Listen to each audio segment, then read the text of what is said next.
576-4396. That's 1-800-576-4396. With me today, I've got Brandon.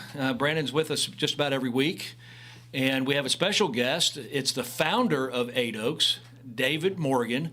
And we're so glad to have him to share the story. What we wanted to do is, me and Brandon were talking, and we wanted to have Pastor come on and just share his vision that he had from the very beginning. And maybe, Pastor David, you could also show us, tell us, the audience, a little bit about what inspired you from the very beginning, your story with addiction and how all that happened. But once again, if you need help, it's 1-800-576-4396. Pastor David, why don't you just get us started and just kind of start us from the beginning? I mean, you grew up in church, and you were a PK. Mm-hmm. And somewhere along the line, you decided you were going to do your own thing. And just tell us a little bit about that thing that you were doing. Okay, yeah. Thank you, Mike, for the opportunity to be here. I just want to say, first of all, I'm very thankful also to the radio station here and for giving us the opportunity to speak. On the behalf of those whose voices may not be heard unless they find someone to help them. So you two guys are sitting here with me today because God gave me a dream a long time ago, and you're both a part of what we do now because God's plans are worked out whether we realize what's going on or not. So for me, PK, that means preacher's kids, for those of you out there that don't know the lingo, the church lingo. But not only was I a preacher's kid, but I was the baby of 5 boys, and my sister Heather was born after me, the only girl. So, you're coming in just before the only girl born in the family. You kind of got to make your own way, right? You got to create your own identity. And so with 4 older brothers, they were all very unique. And my parents, salt of the earth people, taught us so much about the goodness of God and the grace of God. And but as a teenager, I started kind of wavering in my faith for sure. And in that day and age, in the mid-'90s, it turned into, what a lot of teenagers do. You get into the party scene and messing around with things that they shouldn't be. And it got to a point with me that it wasn't just fun and games, which is what a lot of people think it is. And it turned into, a life-controlling issue for me in a lot of ways. And I didn't get into deep and heavy drug use, but it was something that controlled my life and really killed my ambition to do anything other than just kind of get by, get by enough in life to support my addiction and have enough money in my pocket to live another day, and that's kind of where I was. And so I had several friends that continued. At 19, thank God, the grace of God got a hold of my heart and life again. He reminded me of who I was and who He created me to be, and everything changed for me and at 19 years old, but not after 4 years of being caught up in that stuff. And it got pretty heavy, pretty deep for me that last year or so, and I got sick and tired of being sick and tired. There was an emptiness, let me just say that, on the inside that no amount of getting drunk or high or anything like that could fill it. And so I knew what would fill that emptiness from growing up the way I did. Thank God that I had that background. That foundation. There's so many people, though, that we're seeing come through 8 Oaks Recovery and other recovery programs that they've never had a faith foundation. And so the genesis of 8 Oaks itself really came from seeing my friends and seeing guys I grew up with, still caught up in addiction 10, 20 years down the road from high school, burying, going to funerals of overdose victims and doing a few funerals of people that had OD'd. I mean, you talk about a difficult thing. What in the world are you going to say, in those situations? It's very hard. So when I became the lead pastor at United Church in 2013, I told the church, I said, this first year is going to be a year of sowing seed for us, and I did a big fundraiser. We're going to give money away to a foreign missions project that had come across my radar. And we were a little church, 150 people or so, and I'm so proud of them. That first year, they gave more money than we had ever given in the history of our church to anything. We raised more money than we'd ever raised for even anything at our church too, you know what I'm saying? So But that year I asked God, I said, okay, church, here's what we're going to pray for this year. Every month we have a prayer meeting. I said, we're going to pray this every month. We're going to pray this every day. I ask you to put on your, okay, God, what is it that you want us to do? We're going to sow into something else this year, but we want you to reveal to us what it is that you want us to do in this community. What needs are not being met, basically, was our prayer. And that's when stuff started happening. Within that 12-month span that we were raising money for Calcutta Mercy Ministries, I got a call from the jail administrator at the time, and former Sheriff Brown was the lieutenant that worked for him, and he said, "Hey, we need somebody to come on to the jail and start teaching people, teaching these guys about God and about how to get free from stuff." So it started there. Within that 12-month span that we were sowing seed into something else, property started just being given to us. And so there's an old church building that was given to us. And most people, when they see that old church building at the beginning, they look at it like, you need to just bulldoze that thing down. But I'm just not that kind of guy. I see, like, no, we can restore that. We can restore that. And I've come to learn that over the whole, that's how I look at people too, So some people look at people like, oh, they're wasted. They've spent their life, these guys are coming through addiction, man. They look like they've been run over, hit with a truck, numerous times. And a lot of people will say, and hey, and let's just be real, a lot of church people will not sit in the pew those people are sitting in, won't sit in a Sunday school class next to them, will move to another table at a restaurant. Godly people, that love the Lord will sometimes, and I can't say I hadn't been guilty of that at one point in time in my life, just looking at them and saying, they're too far gone. But aren't y'all thankful that Jesus didn't look at us that way, right? That's right. And when I think about those guys, it's like that first building that was given to us on Waterloo Road. I saw potential in that building, even though the brick on the outside looked great, just grown up a little bit. Hey, we can just trim it up. Well, you went on the inside. I mean, structurally it was gone. I mean, there was termites had eaten everything, and so we had to rebuild the entire thing. And that's when your sons came and became part of our intern program. And I knew they were keepers when the first 3 months they were here. They crawled underneath that floor with me 3 or 4 days a week, and we rebuilt that entire floor from the underneath because we didn't have enough money to tear the hardwood up on the top, because termites don't like to eat hardwood. They prefer softer things, I guess their teeth are not quite as good. But anyway, so they eat all the pine underneath, and so it was falling apart. So anyway, we got that built. And as we're building that, people began to hear about what the vision was and dream was, and a farm was given to us, which is where our guys reside today in the recovery house. So let me just pause you there just for a second. We came, my boy, you're talking about Spencer and Sheldon, my boys. They came then we came a few months later, and I remember it was in March when we came, and then there was an Easter Sunday where you had service at the theater, and I remember attending that, and that was the first time I heard you talk about Eight Oaks, and I was drawn to your vision, and I saw your heart, and those who don't know David, you only know him from county executive as a pastor. He has got a heart of gold. And I remember shortly after that Easter Sunday that you were showing me around. You went to show me Eight Oaks, and I don't even know if you remember this, but you were showing me around. And we were coming back, there was a guy who was changing his tire, and he was off on the side of the road, and you were already late for a meeting. Imagine that. Yeah, and I can't imagine you ever being late for anything. By the way, I was early. I was early today to this. So. Yes, you were.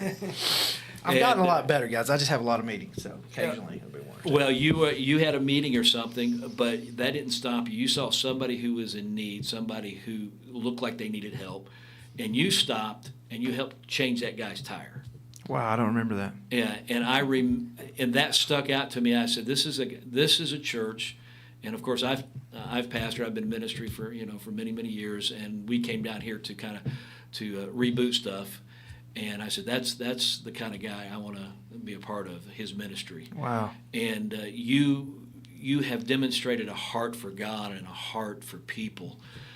Even at Eight Oaks, sometimes some of the guys that you bring through there were like, what is he thinking? But you have got such a heart that you don't see all the the obstacles, and you don't see the challenges sometimes. You just see there's somebody that needs help. We got to help them. Yeah, And that's And that's one of the great things about. That's why 8 Oaks is the way it is. And we can take care of all that other stuff. If you've got the heart for God and you have a heart for people. And so, all of our listeners out there, I want you to know that if you don't know Pastor Dave, that's who Pastor Dave is. He's always out there looking for people to help. And even in his position as county executive, that's what his heart is drawn to, helping people and helping the community. And 8 Oaks is just part of the big picture that you have in your heart for Lawrence County. Well, God just said early on in my tenure as a pastor at United was that's what we had to do. I mean, it was very clear. We asked him to give us clear direction that year as to what it was in this community that he wanted us to do, and the dominoes just started falling, or the puzzle pieces got put in place, and it took us 9 years, to get it, or 8 years to get it off the ground, and raising money. That would have been, so you would have been here Easter of 2015. Yeah, United Church started, we relaunched and all that in 2014, and then that was our first Easter to be at the theater. Right. And so 8 Oaks is woven into the tapestry of what United Church is and who United Church is. And we can't separate ourselves from that, nor do I want to separate myself from that. As a matter of fact, I believe we would completely be disobeying God, and the blessing and the favor of God would lift from us if we did not fight on the front line for those people that are struggling. And Brandon's here today, and he's kind of part of that story before we were officially open, with a house and a program going. I've always just kind of pulled guys kind of under my wing and worked with them, and Brandon will tell you I probably worked him too much at the church, got free labor out of him. I do that too, right? Some of my friends say I've never seen anybody in my life get more people to work for free than you can. So I said, well, when you don't have any money, you just have to cast vision. They get on. So Brandon came along, and you've told your story on here, but you were facing some major situations, some jail time for drug stuff, but God got a hold of your life in jail, shook you up, and the next thing I know. A guy that I knew in the community very well, Steve, who used to beat the mess out of me, by the way, in volleyball at the local volleyball court when I was a teenager. My brothers, we'd try to play Steve and his friend Rich, and they would just smoke us. And Neil, those guys were brutal, man. And they'd smile at you the whole time. They'd beat you. But I got him this morning, though, in tennis. Brock and we beat him this morning. So anyway, but Steve came to me and told me about Brandon. I'd never met Brandon. I knew of you, but you're, goodness, a decade and a half younger than me, something like that. Yeah. And so he said, my son's going to be coming home. He's at this program, and we think this is where he needs to be coming to church, And I said, man, well, come on, bring him on, And man, little did I know, I was just telling somebody, well, Steve, this morning I said, Brandon, it's unbelievable, all the stuff. I said, he serves on Sundays in some dream team, at the church he's involved in something. He's teaching a class, Living Free, on Monday nights and feeding all these recovery guys, out of his own pocket. And then he's leading a small group 2 Sunday nights a month, he and his wife, and they're home, opening their home, and he's teaching a class on Wednesday nights. He's on the radio on Tuesdays. I'm like, we're getting some. I hope you don't ask me to be on staff of the church. I mean, because I was like, we're gonna have to do something. It basically is, but that's just the kind of stuff I see. Like, here you were facing years in prison potentially if the conviction had gone the wrong way, if things had gone the wrong way. There was God's favor and His hand on you, and thank God for our DA as well.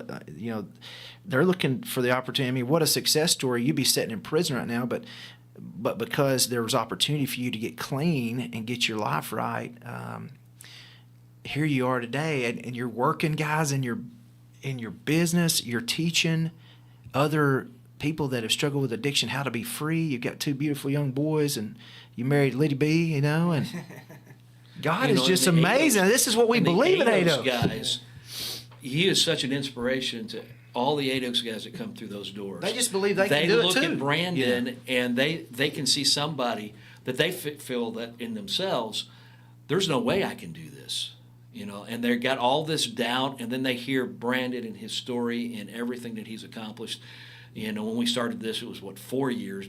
Now it's up to 6 years, and they're just amazed at how quickly God blessed him. And every single time he talks, he said it was God, God, God, Yeah. God, God, and that's what makes the difference is when we get God in our lives. We see that in Brandon, and he is. I wish he would have went through 8 Oaks, when I was teaching, so I could say, hey, he's one of my proteges. Yeah, but man, yeah. God did that all in your life. And Spencer and Sheldon, you mentioned how they were a part of your life, but in the end, you are an inspiration to so many people, and the 8 Oaks guys look up to you, and we're just.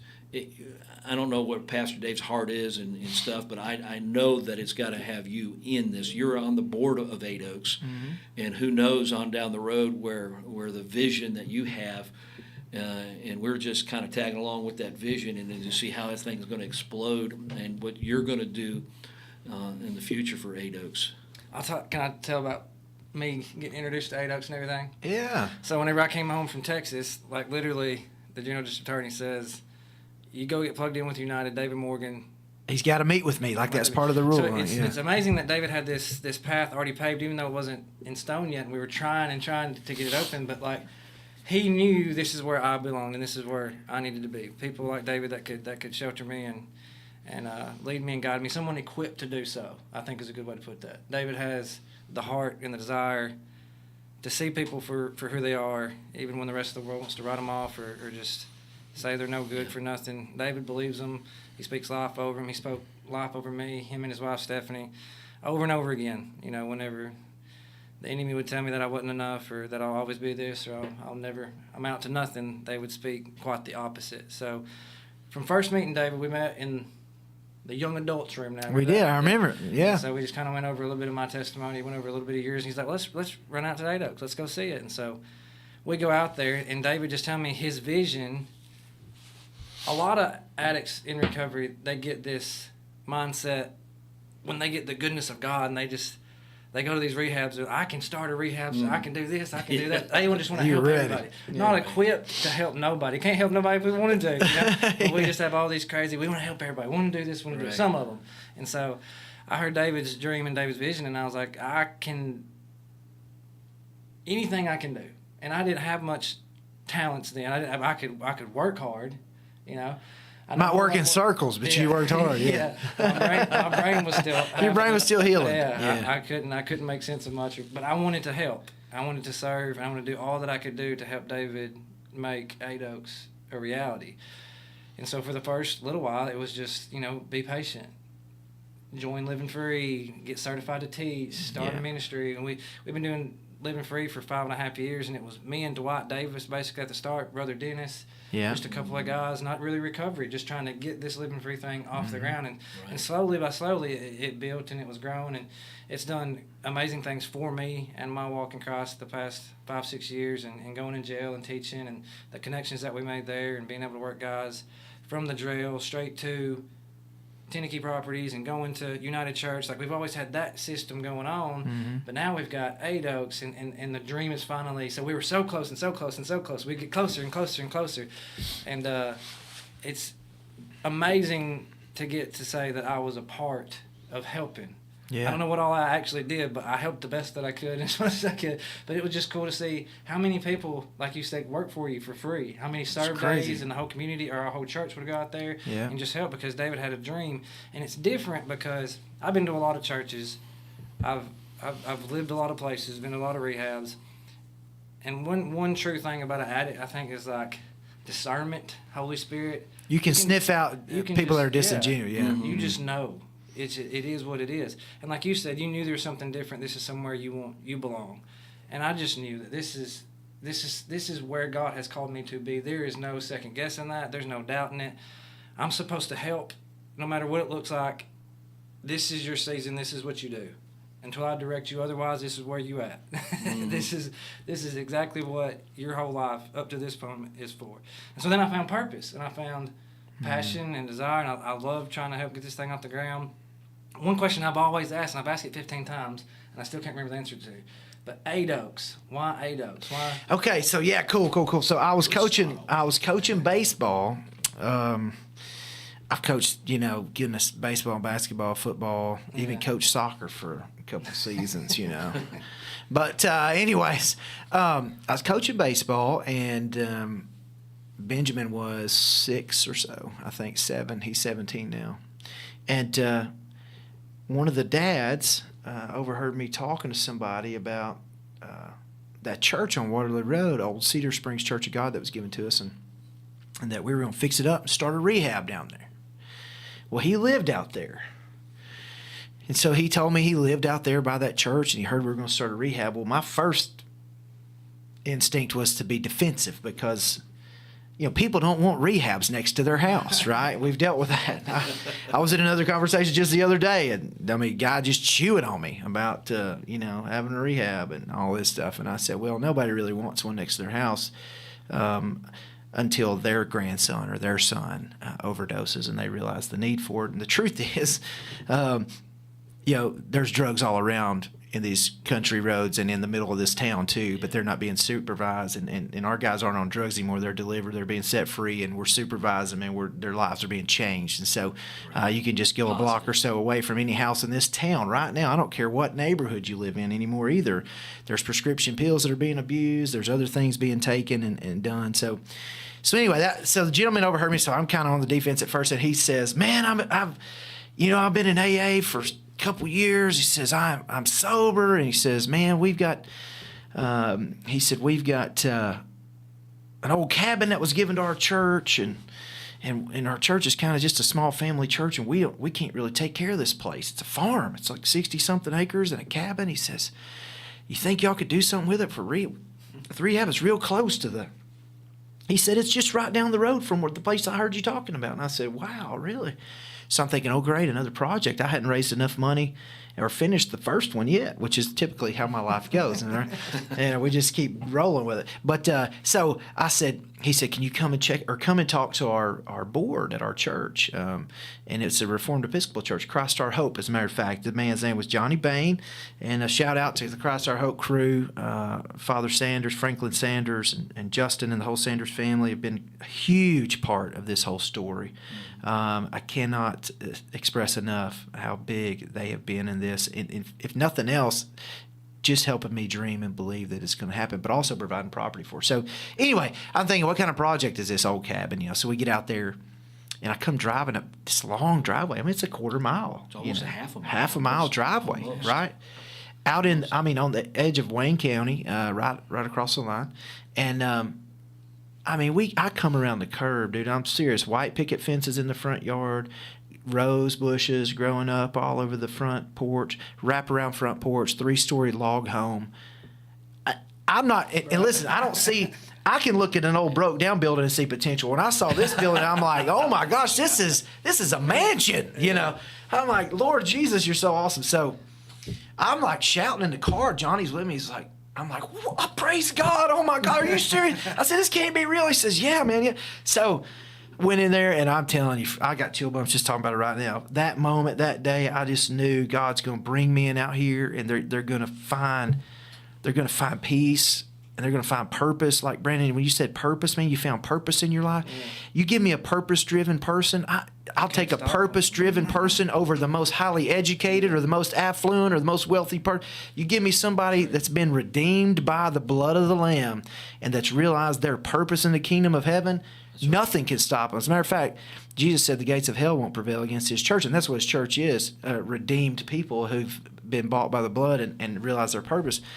Dude, the devil can't stop us, man. We got an army that's moving forward in this thing. And there's been times where I've been discouraged. And Brandon, I'll tell you, there's been seasons where the money wasn't there, right? Yeah. Or I'd spent it all that we'd raised, and we're on to some other initiative. I'm a little bit ding, ding, ding, like ADD like that sometimes. I see a need, I want to meet it, right? But then a meeting with Steve Keeton happens, and Brandon Keeton shows up. Even in a season, what you didn't know, I was very discouraged about 8 Oaks. Matter of fact, I had some pastor friends of mine that were, advising me, maybe it's time to let it go. Maybe it's time to let it go. Just focus on the church.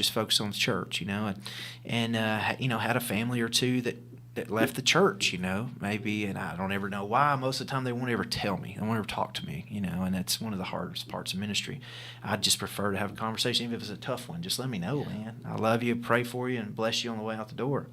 But anyway, so it was one of those seasons, and then I saw the, what can I say? I just saw the raw hope that you had.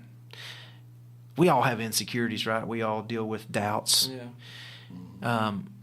But just having you there reminded me that even in the lean moments, even in the difficult times, the purpose behind it all is what Reminded matters. you of what your purpose reminded me. was. Yes, and I kept driving. So we were going to open in 2019. I don't know if you remember this. We were going to open March 1st, 2019. Had a family here that had been living at the farm, and blessed that family too. They were really a big help for us, helped move the needle, move the ball down the field for us. 2 weeks before we were going to open, we had hired him away from his full-time job, so he was able just to focus on getting the farm ready, getting the house ready, and all that, and getting himself ready too to kind of oversee it for 6 months there prior to March 1st. 2 weeks before we're going to open, he comes to me and he says, he felt like they were supposed to leave his family, and I'm like, oh my gosh, I'm like, oh, how is this happening? I told the church, like, we're opening up and we're announcing it to community and stuff. God knew what He was doing. He knew we weren't ready. Right. I wasn't ready. We weren't ready. So, lo and behold, other people came down the pipe and helped us and contributed to us, giving us knowledge and understanding and wisdom and all that. And I just want to say today that we're a constantly evolving program. I'll say that. Not in the Darwin sense of the word, but in the God sense of the word. Actually, I want to go there, but before you do, if you need help out there, family members, if you're listening to this radio station and you have a family member that is an addict, you're an addict yourself, call us at 1-800-576-4396. We would love to be able to connect with you and help you out. Again, that number is 1-800-576-4396. Pastor, you that stage where you were ready to open, tell us about that last bit there and how all that came about and where we're at today. And then I want you to tell us, we just made a decision this, at the end of December here in January, to go into a longer program. So maybe Step 3. Step 3. Tell us a little bit about that, Alex. So of course, what I didn't know in March of 2019 was that COVID was coming, right? Yeah. And God knew that, right? So as frustrated as I was, actually, my dad and I remember the day that the gentleman that had been serving, and I can't say enough how thankful I am for the family, the Schwartz family who came and lived there at 8 Oaks for a few years and helped. The farm had just been neglected for years, so they helped do a lot of things and He was helping with the jail ministry and living free ministry. He did. He helped us get all that going. Yeah. So Chris did an incredible job. We're so thankful for him, and so we, I was a little discouraged, but You almost moved out there yourself. Yeah. As a matter of fact, that's exactly what was happening. So I told the church that summer of 19. Yeah. I told the church that summer of 19 that Stephanie and I talked to my wife. We were going to sell our house, and we were going to move out there. Which now it's a dream place for me anyway. Like, I'd love to have the farm. I wanted to get a bunch of animals and stuff like that anyways. And we'd already had some animals given to us. So I had a few, cow donated and a couple other things. But anyway, so I was all about that. Now, it's a 25-minute drive out from the church, And Stephanie's allergic to grass. And my wife's allergic to everything, including me. But anyway, but Stephanie said, I remember where we're sitting on our bedroom floor, and she's holding my hand. We're sitting kind of there talking, and she's got tears rolled down her face. We've been praying together and talking about some other stuff and this, and I've been just deep diving, asking God for direction for several days. I was really in a tough time, and she just, with tears rolling down her face, she says, when I said yes, that meant I'd follow you wherever you want us to go. And so I said, are you sure? And I said, because, and here we are. I think we had 4 kids, maybe. How many we have at that time? No, we had all 5 of them. Yeah, all 5 of them. Hey, there we go. But anyway, so she said yes. So anyway, I tell the church that was our goal. Like, we're going to sell our house, and we're going to take the equity we have, and we're going to invest it in that place out there. And we're going to, there's a 4,000 square foot house there, and then there's, y'all know, then there's a little cabin off down behind the house. So we were going to start there. We're going to start with 4 guys in that cabin, and my family was going to live in the house. And, you know, I was going to bring recovering addicts out there, and, you know, it sounds like the most ridiculous thing you could ever imagine doing, but I thought I'd be real picky and choosy on who it is. Of course, you know, I had a beautiful 16-year-old daughter and my wife and all that, and I'm going to bring... Anyways, I said I was going to do it, and I really meant it. And then in August of 2019, that's when I met, you know, a gentleman here in town, Jared Menz, and it's when I was contemplating running for county executive, and I remember sitting at lunch with my former county executive and the city mayor, and they were asking me about it, and I've been saying no for a year and a half, and so I said, well, you know, a reasonable person. I was eating a meat and two that day. I said a reasonable person just eats a meat and two every day.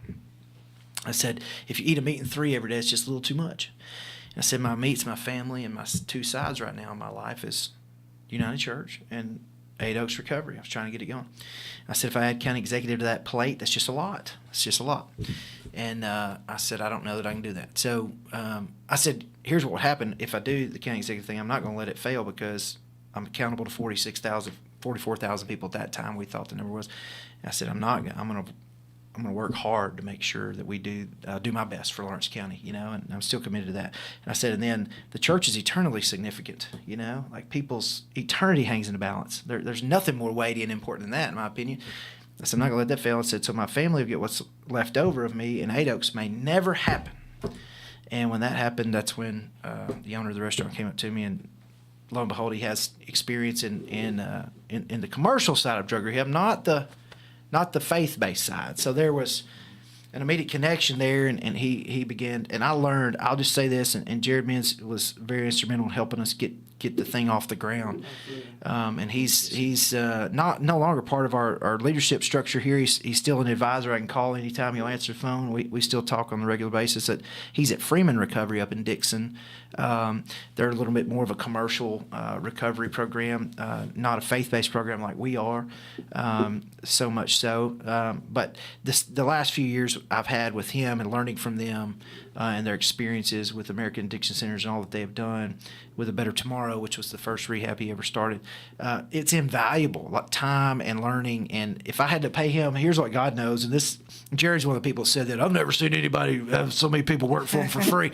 And if I had to pay him consulting fees over the last few years, there's no way we could have ever afforded that, right? So God put Jared in my life to help us get the ball rolling. I'm so thankful for that, and all those that have helped us. But so part of this was, you know, originally my vision that I really felt that God gave me was that we'd have a 4-step process. And step 1 would be a 30-day, you know, substance abuse treatment program that was clinical, that was licensed, that had the covering of the State Department of Mental Health and Substance Abuse, that had JACO accreditation and all these different things. Because you don't see any of those out there that are faith-based, right? That are unapologetically Christian. They're very secularized, right? They're very vague in who your higher power is going to be, you know, and all these things. Well, if you're a Christian, there's just no opportunity for other higher powers than Jesus, right? He said himself, I am the way, the truth, and the life. So if he is who he says he is, which I believe he is, then he's the only way to the Father. The only way to the Father is through Christ. That's it. He's it. So what I'd seen over the years was I'd had people in our church and people in this community that I know that were well-to-do people, great jobs, family people. You know what? They find out they're addicted to Percocet after surgery they had 2 years ago. Now they're buying it on the street. They can't get off of it. Or they started drinking a little bit, you know, socially or whatever. And the next thing you know, it turns into some life-controlling problem. And they're losing their job or their family or whatever. So they'd come to me and be like, and the faith-based models were all a year long. Every one of them. There was no short-term faith-based programs. Right. And, You can send them to a secular program who's going to tell them you can pick your higher power. It can be anything. It can be the trees. It can be the birds. It can be anything. It can be Buddha. It can be whatever, Mohammed or whatever, Allah. So, but I don't believe that any of those are the higher power. They're all counterfeit to what God really has provided for us through his son, Jesus. And so I would send some of these guys. I'd have to recommend. They say, well, I can't go somewhere for a year. Of course they can't go somewhere for a year. They've got a family. They've got a good job. And I learned, especially after Obamacare passed, and one of the good things about Obamacare, which there's a lot of suspect things, not to get into politics today about that program, but I will say one of the good things is that substance abuse treatment can no longer be treated as a one-off. So it has to be treated like cancer treatment or anything else because it is a mental, it is a mental health disorder. Brandon, I mean, you're an example today of how it changed you mentally, and then God has restored that, and it took time. I mean, for you to put up 3 or 4 sentences together that were cohesive when I first met you was impossible. Now you're teaching a class on Wednesday night. You're doing an incredible job Monday night. So yeah, and a small group. So I'm just a lot of faith-based people try to say, well, it's not a mental health issue. Yes, it changes the physiology of your brain. I mean, I went to trainings and learned about this, and so my interest is piqued as a minister. I'm like, hold on, we've always just said, pray over them and God will deliver them, and then, hey, brother, come back to church next week, you're gonna be all right. But no, there's a lot, and now, being in the counseling side of it all, pastor side, there's everyday learning and retraining of the brain that has to happen in the heart. So anyway. I was sending people to secular programs, and you know what these secular programs were doing? They were, if the people happen to have insurance or something, they were billing their insurance, and they, and these guys would go to a 30-day program, and it'd be a secular program, and it didn't really build upon their faith foundation. It's, if anything, sometimes it caused them to doubt it, because there's other higher powers, there's other things out there. And so I remember telling my dad one day, I said, why can't we have a 30-day program too? Why can't we celebrate people that can't go to a year-long program, that can't lose their family, or maybe they haven't hit the bottom of the barrel yet? I'd like to catch them before they ever hit the bottom and turn to look upside down and realize there's nowhere further down for them to go. Like, I want to catch them on the way there. I want to catch them when they're there too, and we do that at 8 Oaks. But anyway, that was the genesis of step 1. And step 2 was, I think every client or every participant has to have a realistic assessment by a mental health professional that is a Christian. Let me certify that prerequisite, okay, for us. I want them to be a faith-first clinician, right? Because it's one thing to have knowledge, but knowledge in and of itself, the Bible says, just puffs us up. But knowledge with humility applied through a humility and a fear of God and understanding where we're at in the pecking order of life, it turns into wisdom. That's right. Knowledge applied through humility and servitude to God is wisdom. I mean, Scripture says that without a fear of the Lord, there is no wisdom. It's the beginning of wisdom. So it may sound arrogant, I don't know, but I mean, Jesus said, I am the way, the truth, and the life. So you can take it up with him someday, because we all will take it up with him someday, right?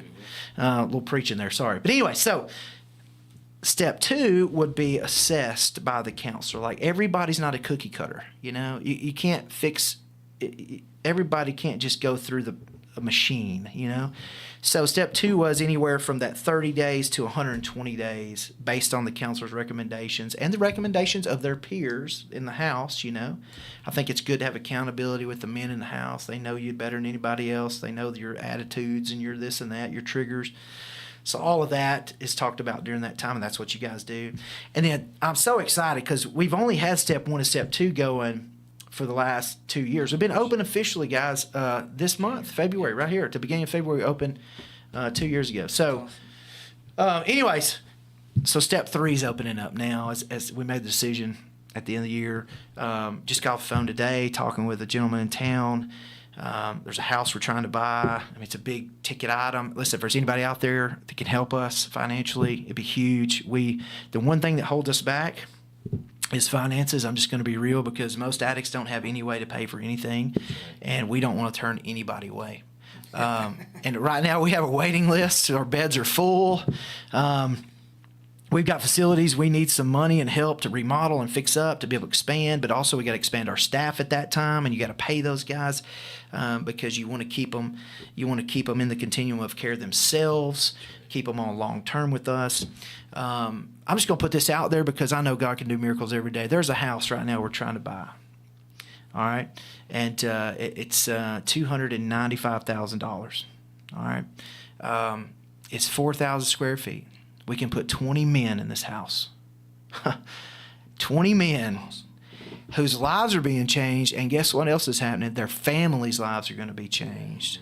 Their mothers and fathers that have been praying and crying for them, that have probably had to write some of them off because they've been manipulating them and working them over. Those family members are going to be restored to their sons. The sons are coming back to the fathers. That's prophetic, right? And Scripture teaches us that in the last days we're going to see that happen. Prodigals are going to come home and all this stuff's happening. We're seeing it right now. So we need to raise the funds to do that. And I've never really asked our community or other churches to get involved and help us. And it's not because I don't think we should network together. It's because I wanted us to get to a point where the fruit is there. The fruit is there. And I'll say United Church has been so gracious, and our people have been so gracious to support it and help with it. And right now, 8 Oaks still is existing because the church is there, you know. The truth about it is the dream is bigger than us in United, which is an amazing It's place way to bigger be. than us, Yeah. yes. And we want to expand the board. And, you know, we are a 501c3 nonprofit organization. I don't own a dime or stake in anything. I'm just an advisor to the board, actually. I'm the founder, quote unquote. I'm the crazy guy that said, let's go do it. But the board, which Brandon serves on, you know, makes all the decisions. I advise the board at their request. So that's cool how all that works with us. But yeah, we need help, man. We need people in the community help. Buffalo River Services gave us, was it 3 old vans they decommissioned. They didn't know that I was looking at them. Like, they had these old broke down vans that they're building with like windows busted out and flat tires and stuff. And I'm like, I didn't see old broke down vans with windows busted out. Flat. I saw like vans full of men getting back and forth to recovery help and all that. So I called, I'm trying to remember the gentleman's name. I think his name's Philip of Buffalo River Services. Anyway, he said, man, y'all can have those vans, man, you know. And I'm like, really? Oh my gosh. It's like somebody gave me $1 million because we needed them. Well, the challenge of being way out there 30 minutes outside of town Yeah. is transportation. Yeah. You know, in the logistics of getting guys to our facility and then getting our guys to the doctors and Court dates, all the things they have to There's go so through. many things that Probation. you might not realize what goes on during a day, but it is extensive. Yeah. So if you are out there, one more time, call us 1-800-576-4396. We would just love to connect with you. We love to have you experience what so many of the guys so far have gone through the last 2 years. We just appreciate everyone out there, and any kind of help that you can get financially, as Pastor was saying, we would appreciate it. And just be praying for us as we try to make a connection with as many of these guys as we can. Can I say one more thing? Maddie, do we have Shoot it. time? Yes. Let me tell you this story. This is incredible. So a few months ago, I had a meeting. Our new counselor, Miss Patsy Odom. Yes. Patsy's Wish we had more time to talk about Patsy. Patsy's amazing. That's a whole nother show, right? So the day that Patsy was coming to work, and Patsy was very significant for me coming to work there. She and Paul have been supporting 8 Oaks monthly. A considerable amount of money for quite some time. She's going to be mad at me for saying that on the radio. But we need more people to be willing to help do that, right? And she's been doing that for years. And their vision was they were going to sow some seed because they're believing God to do some stuff in Chris's life. And lo and behold, look, God has touched Chris, man. Some incredible things are going on with him. But anyway, the day she's coming to work, I'm supposed to be at the church to introduce her to everybody, the team and everybody. I get a phone call like 7:30 in the morning. It's some lady asking me about 8 Oaks. Now, normally I don't answer calls if I don't know who they are, right? If I don't have the number saved, I think leave me a voicemail or send me a text message, I'll call them back. So for some reason, I just answered it. And when I did, this lady's asking me all about 8 Oaks. She says, my name's Becky Elder, and blah, blah, blah. And I thought the name kind of sounded familiar. I wasn't sure who she was. She says, I'm from Kansas, yada, yada, yada. They're the family that originally in 1998 built this farm, 8 Oaks. You asked me where it came from. I hear it coming all the way back around. 8 Oaks was the name of the farm that was given to us. The house said 8 Oaks on it, right? And the number 8, I think they found 8 different types of oak trees on that farm is the reason why they named it. But 8 is the number of new beginnings, man. Like, there's so much about that. But anyways, Becky calls and says, I didn't know who she was. I didn't know. So, and she says, yeah. So I'm telling her all about it, man. And I'm telling her like this, like with this kind of passion. And she says, wow, that's so incredible. You know, she says, we own the pastures and the land around the farm, like 52 acres or whatever. She says, we're the ones that originally built the house in 98. As really, it was, I think it was a Y2K doomsday prepper shelter, really, is what it was, in case Y2K happened, you know, off grid, all this. And I said, oh, yeah, I remember seeing your name on some mail. And she's like, yeah. She says, well, hey, listen, I've got some news, and we're wanting to get rid of the farm around. You know, the 8 Oaks house is owned by Christ Our Hope Reformed Episcopal Church, and they've been leasing it to us for a whopping $1 a year for the last several years, 5-6 years, something. She says, we own the pastures and all that at the house, everything but where the house is sitting. I said, oh, wow. She said, well, we're wanting to get rid of it. I said, oh, Miss Elder, I said, we don't have any money. We don't have any money to buy this land. And she says, oh, no, honey. She says, we're not wanting to sell it. We want to give it to you. And so I said, are you kidding me? She says, no, but we need to do it before the end of the year. And I said, praise God. So I got an appraisal done on it, and $250,000 worth of land was just given to us just like that. So we're believing God to keep doing miracles. What's cool is that kind of stuff has been happening from the beginning. Yeah, I could go on and on and on. Yeah, there's been stuff like that. But that was the biggest one. We'll have to have you come back in and just kind of give us the bullet points of all that happened. I'm all about it. Amen. Do it one more time. Maddie. 1-800-576-4396. Or you can go to recovertn.com. Recovertn.com. Everybody say bye. See you. Adios.